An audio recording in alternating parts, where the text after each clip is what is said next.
Waves were muddy and fierce as could be when my lady and I got lost at sea. We tossed and turned and we nearly drowned when my brave little boat went down. Whoa, whoa, whoa, no, none of that's true. You haven't had a date in a year or two. The sea was calm and the sky was clear and you crashed right into the pier. Yeah, fine. Accidents don't just happen in sea shanties, so Progressive Boat Insurance has you covered. Take as little as 4 minutes to see what you can save at Progressive.com.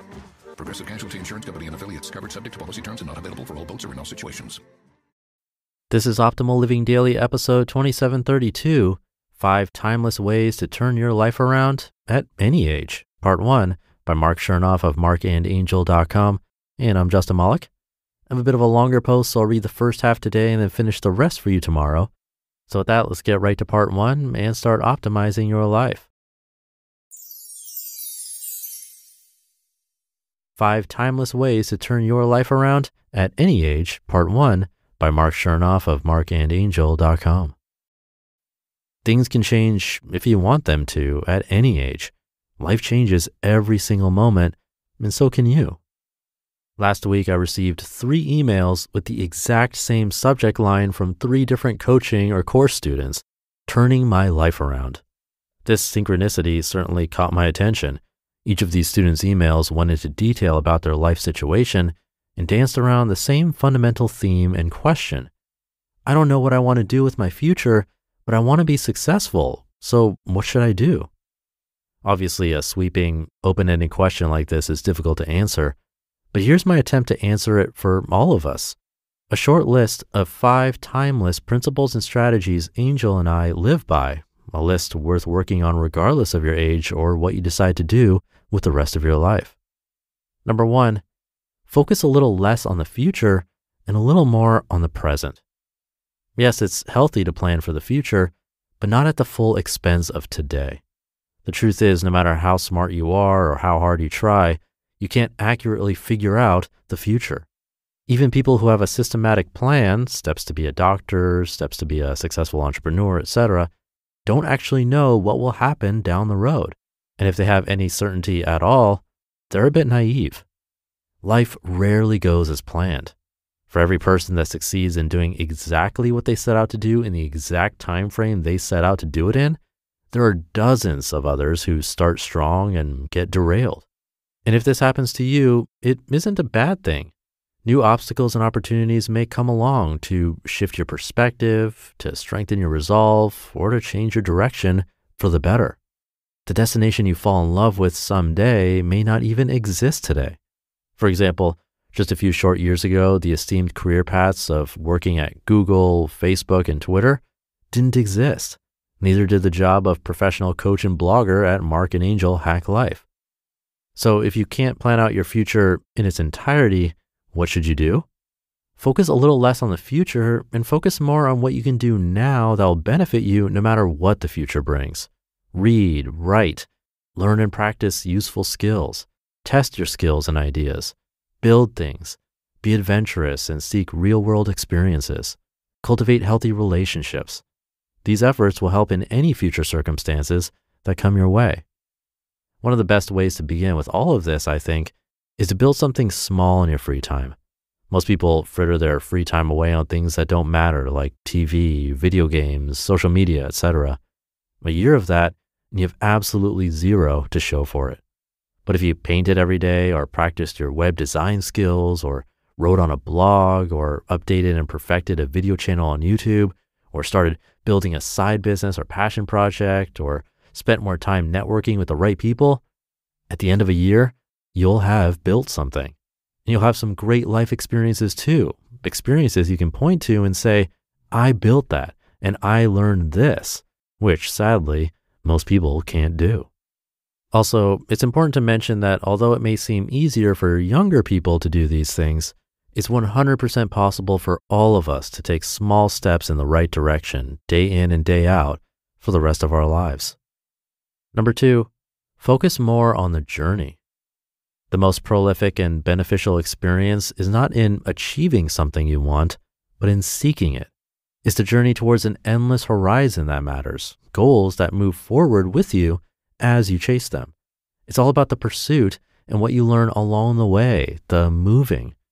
The most important reason for moving from one place to another is to see what's in between. In between is where passions are realized, love is found, strength is gained, and memories are made. You can't get any of that without firsthand living. In other words, the right journey is the destination. Number 3, do hard things. If you want to stunt your growth and feel stuck in the same place forever, make excuses. If, on the other hand, you want to stop feeling trapped, do things that make you uncomfortable, things you aren't very good at. There's no excuse for remaining stuck. There's no excuse for making the same exact mistakes over and over again. Life is too short. You've got to stretch your boundaries and break free. One of the most important skills you can develop in life is being okay with some level of discomfort, because the best things are often hard to come by, and if you shy away from difficulty and discomfort, you'll miss out on them. Mastering a new skill is hard. Building a business is hard. Writing a book is hard. A marriage is hard.